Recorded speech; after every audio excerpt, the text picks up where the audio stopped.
Namaste. So wonderful to have this opportunity to talk with you. We're trying a new format here, but hopefully the message comes through, even though the medium might be a little. So initially, we want to consider what our situation actually is, so that we are motivated to practice.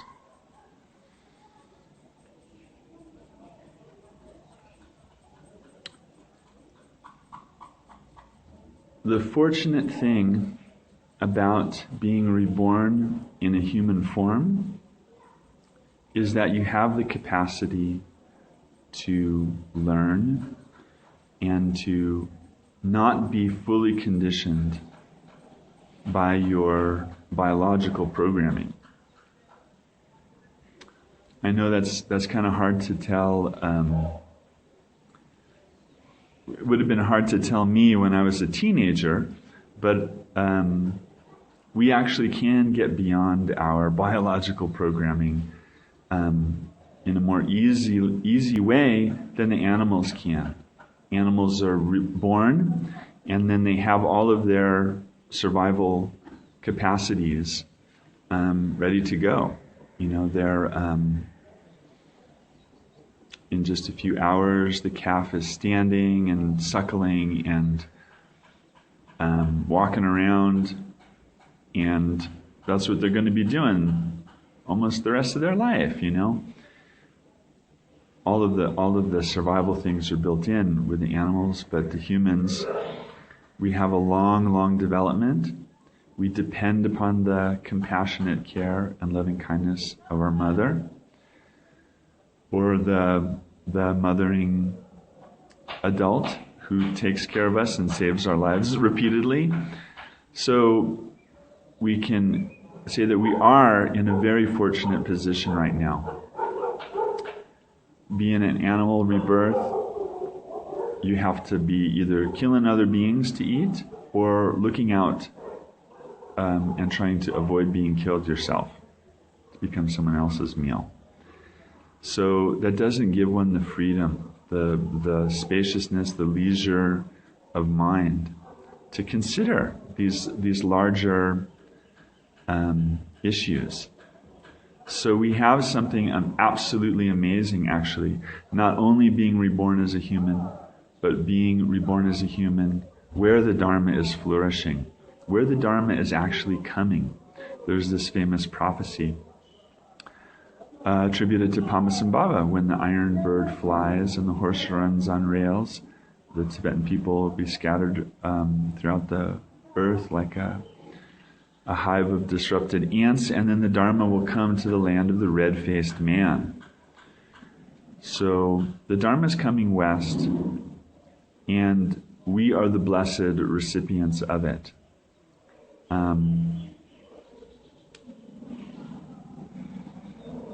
We can apply it. This is something we can put into practice in our lives, and then things improve. Things get easier and smoother in the relations, in the mind, because we're practicing, because you get a little handle on your mind through your meditation. So this is the blessings. This is like our opportunity and our freedom, a genuine expression of our freedom that we have now. You know, there's like a kind of the sold version of freedom, like the media wants to sell you what they think your idea of freedom should look like. You know, we want to get loaded, we want to have a good time, but actually, freedom means like you have options. You know, not that you can't decide among the options, not too confusing. It's like you have options and you know the way to go, so things just go smoother. Things just go more easily. This is the blessings and the fortune that we have as being reborn as a human. Then we have to recognize that it's a bit of a... then we have to recognize that this is impermanent, subject to change, and definitely when it changes, that is to say, when the karma for this precious human rebirth has been expended, then you have to go on. You have to go elsewhere. And the rebirth that happens in these other potential realms and other potential times and places is not going to be as well endowed. The really the large view of samsara is terrifying. That the condition of the animals, being in servitude or being preyed upon or having to be a predator, making that karma, or being a parasite, is the worst. Is not the worst. We think that's the worst. It's not the worst. There's also realms, dimensions, that unfortunately we can't see. We're very skeptical about in our Western mind. But there are, tigers in the forest. We can't see them. That doesn't mean that they're not there. And that there are other realms, there are other dimensions, other beings in these other dimensions. It's not just something we have to take on faith. We have an understanding of our own mind and how thoughts of aggression, thoughts of hoarding, these types of states of mind that just overpower us at different times, when they have played themselves out entirely, then you can see, you get a feeling of this whole other dimension, this whole other realms that are possible, where the baseline tone are those states of mind.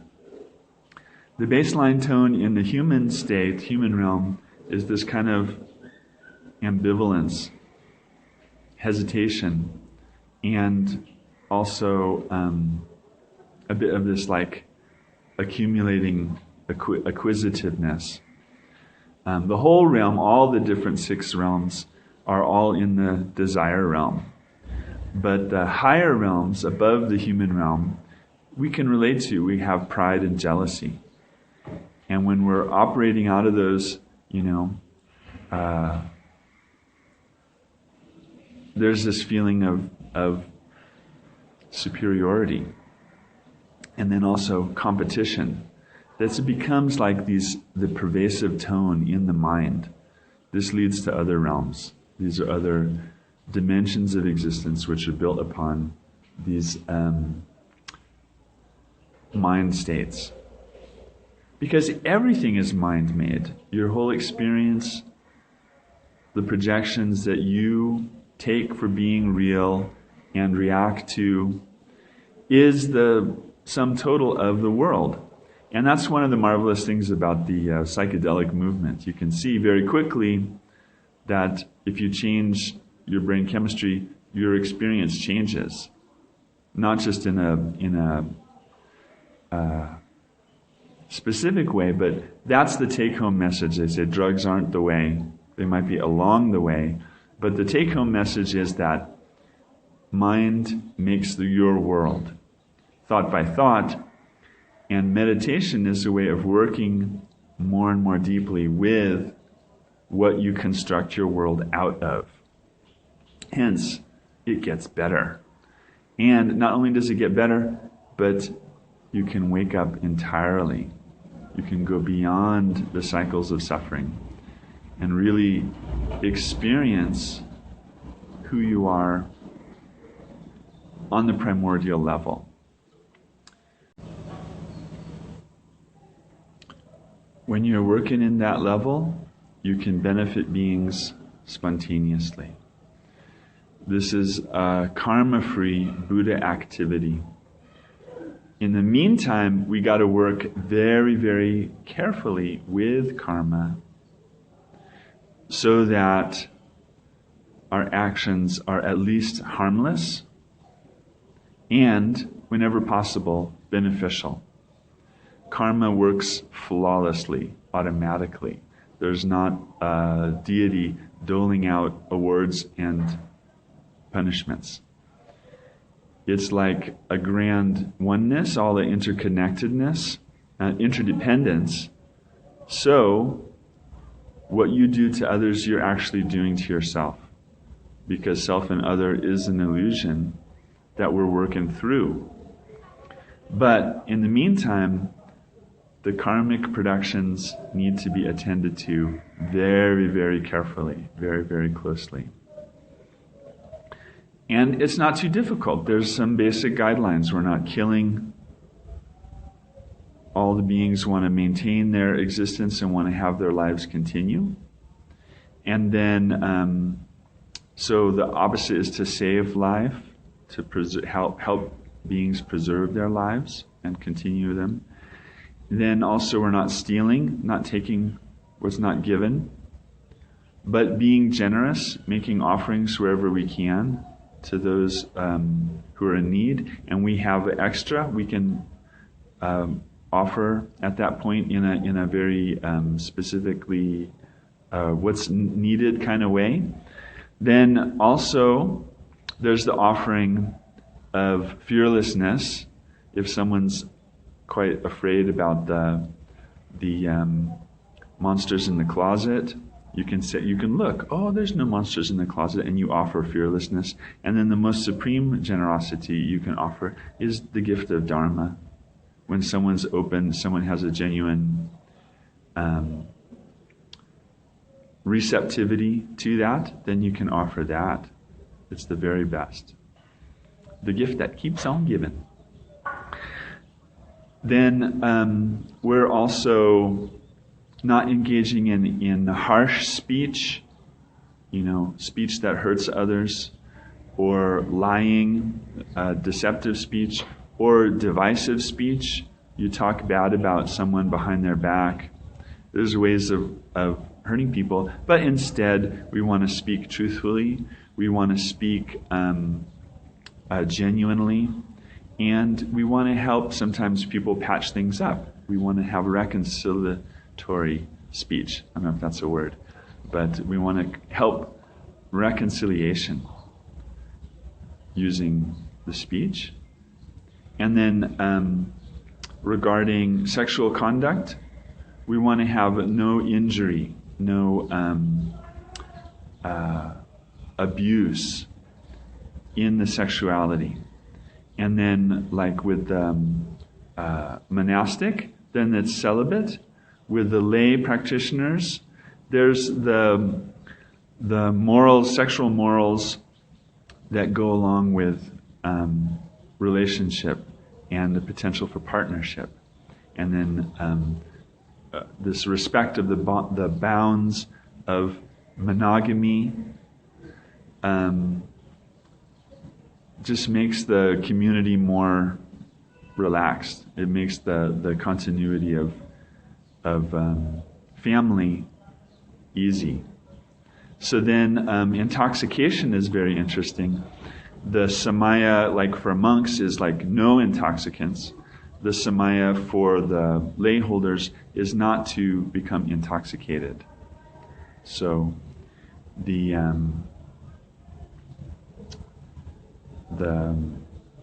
substances which affect your mind, you have to be very careful with.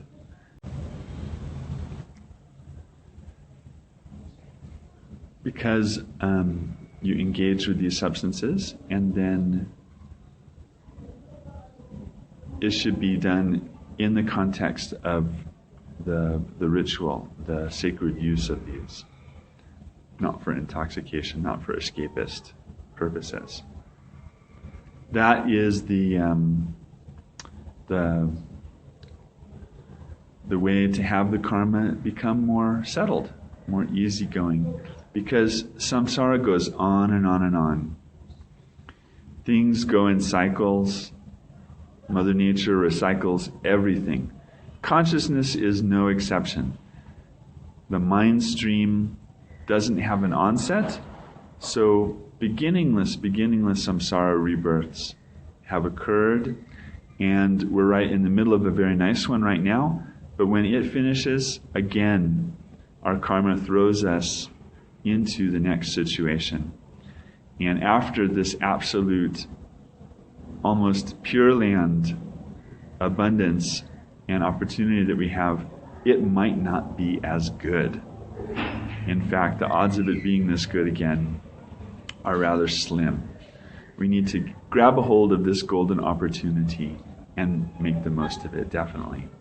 And we can do that by engaging in the bodhisattva activity, by being generous wherever possible, by being upstanding in our moral guidance, using our conscience and allowing our conscience to guide our actions and choices. And also, whenever possible, to exercise patience, to use disruptions and provocations, things that would usually make us angry, use those precious opportunities to really see how quickly mind reacts and to begin to go deeper into the roots of that reactivity, to route it out. So we say forbearance, that we're in samsara, stuff's going to happen, your own karma is going to come back to you through the vehicle of others, and our karma hasn't been entirely perfect so far. So obviously, the karma that's returning is the karma that we're burning, but the karma that we're making is the future that we're taking. So we need to have a forbearance and a readiness to practice patience in the arisal of provocative phenomena. Okay. That's going to take some diligence. We're not saying it's going to happen overnight. You approximate it, I got a little pissy there. I really got worked up. But then next time I only got, I was only boiling for 10 minutes. I wasn't a half an hour. Next time I'm only boiling for 5 minutes. And then shorter and shorter and shorter. But to work that, you need to put in the effort. There needs to be this consistency. And this happens when you have the results. You get some sort of faith that, not in the sense of a leap of faith or a blind faith, but a confidence. I've applied these methods. I can see that my mind is improving. It's like, I'm a shabby excuse for a Dharma practitioner. I'll grant you that, but you should have seen me before. It would have been even worse, absolutely even worse. So you glance back and see where you've been, and you take heart and you go forward and say that this day, this is a brand new day, I'm going to be able to practice again. And then you apply it, and you apply it thoroughly. We have these brilliant teachings, and Buddha didn't say, if you just have faith in me, if you just follow me, it's going to be instantly done for you. No, he said, I've given you the path, and now it's up to you to apply it. You walk it and work the way that you can to the ability that you have. Don't burn out on it, but you work within your capacity. And then day by day you see the progress. Then there's this perfect way of progressing where you're stilling the mind. You're able to see the quiescent nature of the mind. Mind is thinking, mind is judging, anticipating, planning, infinitely leaping from the present. But then when we settle into the present moment deeply, we can discover this other aspect of mind, which is perfectly still. In that stillness of mind, you look at the total situation, and then your wisdom is penetrating. The wisdom which sees the actual state of things goes beyond concept, goes beyond our ordinary this and that logic. This encompassing wisdom ultimately guides all of our other bodhisattva activity. So when we're generous, it's not that I am being generous through this action to you. All of these three spheres, the one who acts, the one that's the action that's given, the one who is the recipient, are equally devoid of existence. That says, lacking any reality in the ultimate sense. It goes beyond concept, which is shunyata, the way things arise interdependently based upon their lack of existence. When this becomes not just an intellectual understanding but an ongoing experience, the wisdom will guide all the other paramitas. Wisdom, prajna paramita, is the space in which all of the other paramitas are brought to perfection. So it is up to us to investigate the actual situation and see that there is suffering. Suffering begins in the mind of each individual. That's why there's suffering in the world, because each world system is the sum total of the beings' minds. If the beings' minds are enlightened, that world system is a pure land.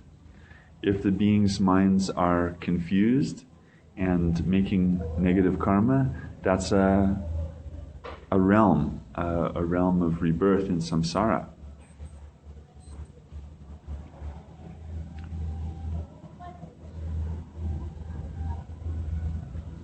As a thing is viewed, so it appears.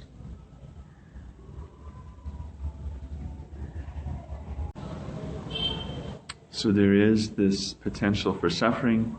We need to get underneath it and see what is causing it. Turns out it's rather simple. It's this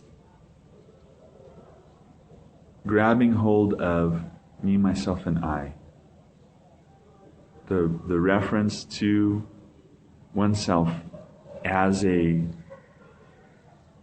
independent, permanent entity,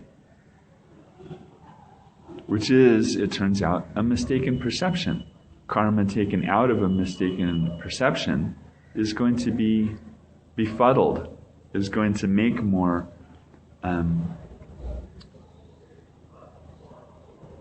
negative karma that returns, is reacted to, and on it goes in this vicious cycle. But it is possible to recognize this through the blessings of the lineage, through the blessings of the teacher. We can very intimately work with our own grasping to self. This is why we need a teacher, because if we're just, I'm going to practice on my own, then it's a potential for the ego to get a hold of it. It's hard. I mean, if you're practicing basic teachings, usually you're going to be checking yourself. But the real deep kind of cut where you're able to just genuinely see how that me, myself, and I works to spoil everything and go in one fell swoop beyond it into this open dimension where freedom is the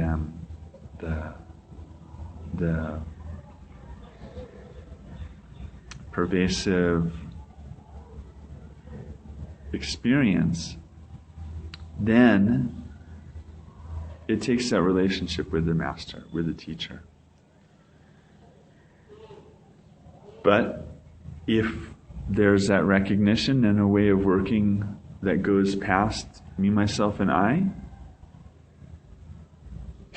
then it's possible to cease the cause of the suffering. The mistaken perception is replaced by seeing, by actually being with what is. And we're approximating that, we're getting accustomed to that through integrating with the path. The ground, the potential is always there for liberation. It's within each and every mind stream. It's the basis of every being. Your Buddha nature is always there within you, as it is within each and every being. The way to actualize it, the way to get more accustomed to coming from that space, is the Noble Eightfold Path, which is the right view, right thought, right speech, right action, right livelihood, right effort, right contemplation, right concentration. I might have switched those around. So that's the project. A little wonky.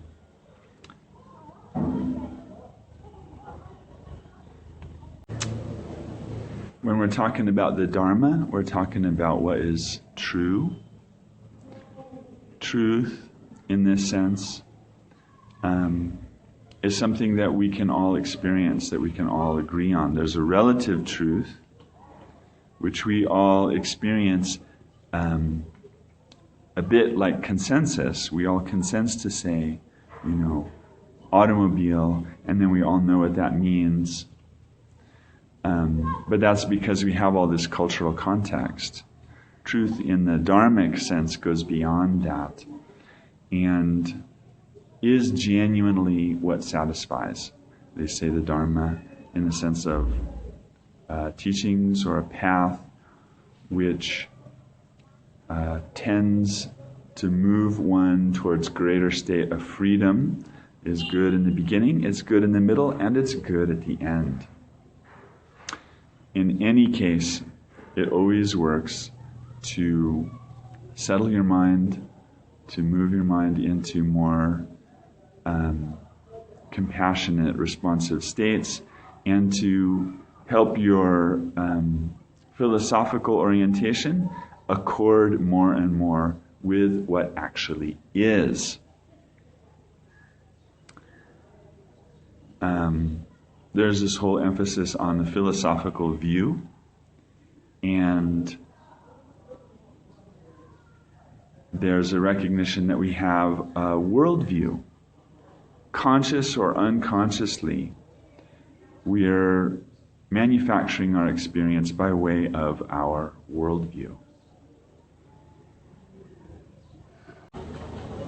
The ordinary worldview of worldlings is that they don't need a particular philosophical orientation. Things are real and concrete, and there's a real and concrete ego entity over here that has to deal with them. Of course, each and every tribe and culture, village, has its oral history throughout human experience. There's never been a tribe or culture that didn't have myths and legends that would help one connect with the inconceivable aspects of our experience.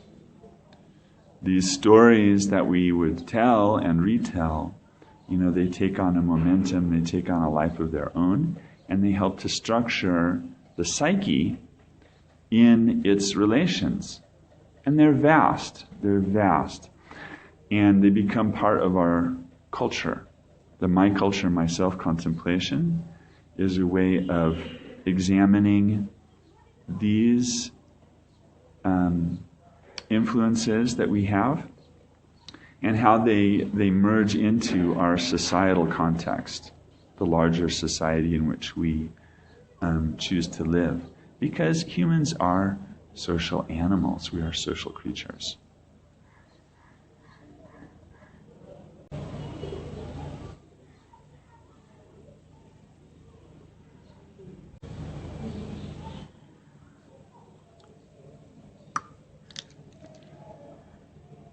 So we're recommending that you relax in a happy state of mind, a oneness and an openness state of mind, which is very contented. And then it settles. Your mind settles and becomes more and more peaceful. Every day is a new day. Today is a new day. There's a whole new vista opening up to one in which so many marvelous new things can be experienced. All these experiences arise continually, uninterruptedly, like the flow of a great wide river.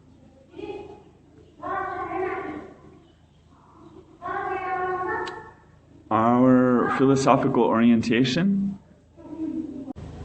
and now the illusory glasses trick. Now I see you. Now I see you more clearly. This is called impermanence. Even the sense of vision is impermanent. There's an idea that the time of life that I'm approaching, that is to say, post age 50, we're looking outside less, seeking outside less, and looking inside more. The necessity for eyeglasses is a constant reminder that the time has come to not abide so much in the outward searching and seeking, but the inner seeing. Not an outward looking, but an inward seeing.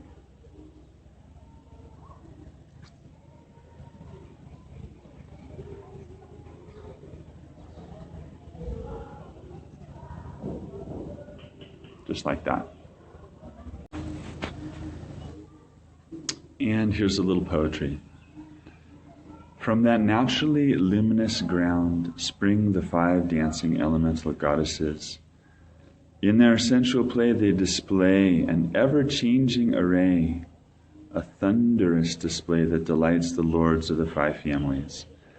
The 5 primordial wisdom lords offer themselves in love to the 5 dancing goddesses, who are naturally delighted to again recognize the union. Today, just play in this openness display. Everything that seemingly arises does so in the spaciousness of your natural awareness. The solvent for the colors you would paint your world with have evaporated into Buddha's sky-like mind. These coughed up cloud projections are of a necessity returning to space. Returning to space. So here's a little note to myself. Pack it up, Mr. Mose. It's time you goes. Do the crows knows that prayers are shared with the wind blows? No, they just go ahead and fly and land on the prayer flags.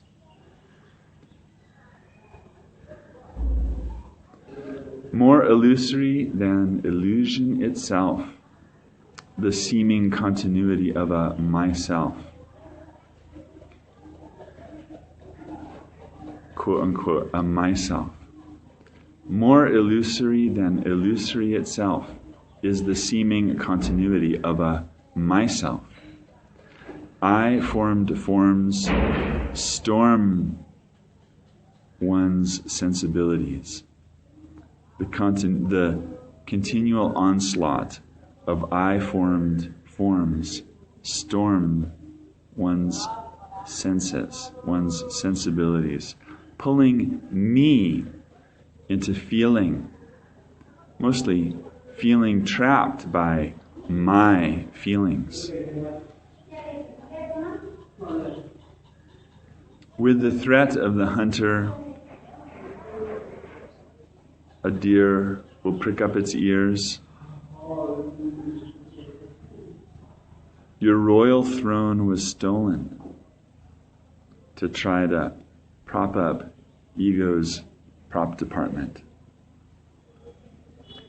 Yet by way of the Guru's loving kindness, in this very instant of awareness, you naturally regain your noble seat.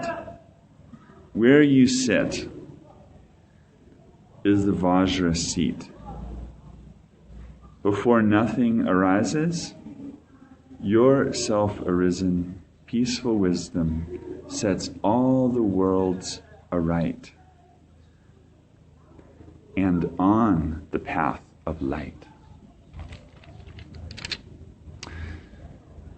Wise compassion and compassionate wisdom bless us on and on and on, in body after body, till even the most intensely dense ignorance, namely me, namely myself, namely I, just have to let go and fly at home in the as it is sky.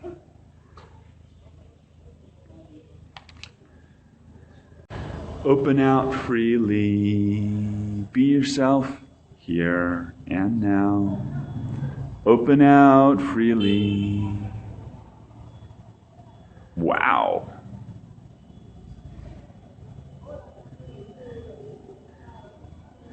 What you've been seeking is always within, beyond the designation of an outside or an inside. With the truth, let your mind collide. Glide past illusion, glide past confusion. Open out, let go freely into your spaciousness. Your own awareness is delicious. It's of the one taste. Slow it down. Be in the present. Enjoy the moments unfolding. In your sky-like mind, there's no one to let go. Just the openness, just a spaciousness, and an awareness which goes beyond characteristics.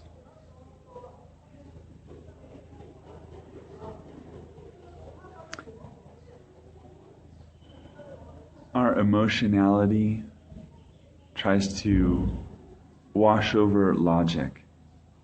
Our logic tries to squash the emotions. Oh, what a ridiculous relationship. Rather, the dance goes on and on and on. The loving embrace of awareness and space, merging into a non-dual, ever-opening display, is beyond reason, is beyond direction, is always simple, and available.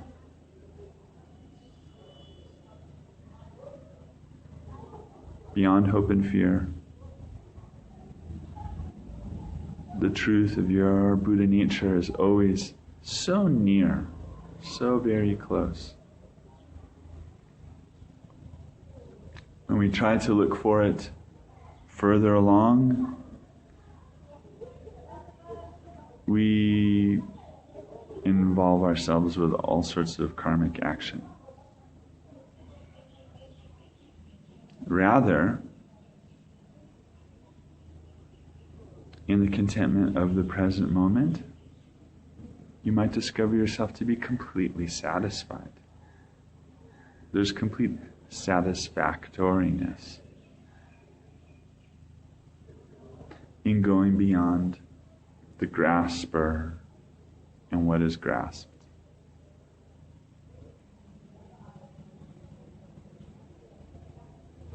How delightful.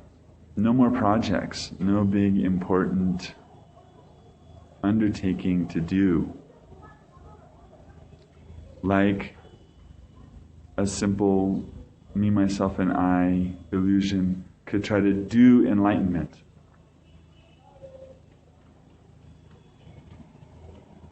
Genuinely, there's something very present about your mind which doesn't need improving. Something very, very intimate about your experience, which is in no way diminished. So there is something very intimate about your presence, which is in no way diminished by all of the machinations of me, myself, and I, or the karmic vision, which we usually take as being real, thought by thought. Our projections, our karmic vision, we overlay upon our experience and take that for being real. That's a mistake. That's a mistaken identity. That's a non-existent entity. So obviously, ultimately, it's going to be unsatisfactory. But there is a beginningless, endless presence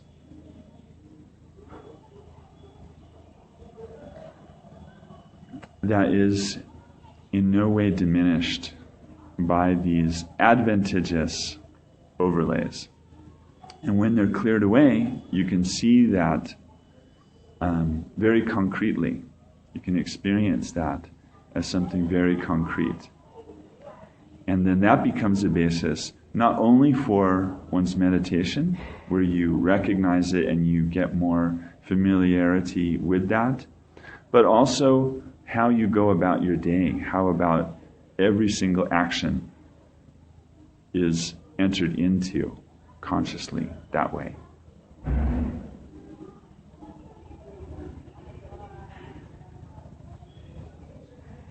Whatever arises, intrinsic awareness. Because logically, we can see that for something to arise, it does so dependent on its lack of inherent existence. That is to say, it arises because of its interdependence, all of its causes and conditions. For anything to arise, it has to do so by way of its lack of true existence.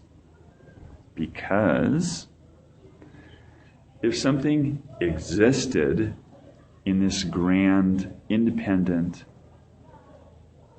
permanent, unchanging way, it would always have been there. It can't arise later.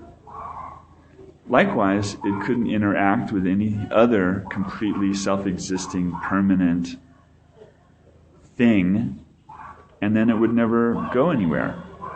So things the way we imagine them, the way we, on the relative level, overlay them, that is, with thingness, with existence and permanence, that is our mistake. And the actions that we take out of that, the type of world we create, out of that thinking, is going to be one of confusion. Even that confusion lacks any inherent existence. Ah, what a relief. What a relief. Light on leaf. Light on leaf, take away my grief. Light on leaf, take away all grief. Light on leaf, take away my belief. Ah, what a relief. What a blessed, delightful relief. And we want to dedicate whatever merit has been generated by this communication and by your very courteous and intent contemplation upon this, to the benefit of all other sentient beings. May they all actualize their naturally present Buddha nature and go way, way, way beyond suffering into ever-increasing states of joy, love, compassion, and equanimity. Om Dare Dare Ban Dare Swaha Jaya Jaya Siddhi Siddhi Bala Bala Shasama Mama Kuling Samenta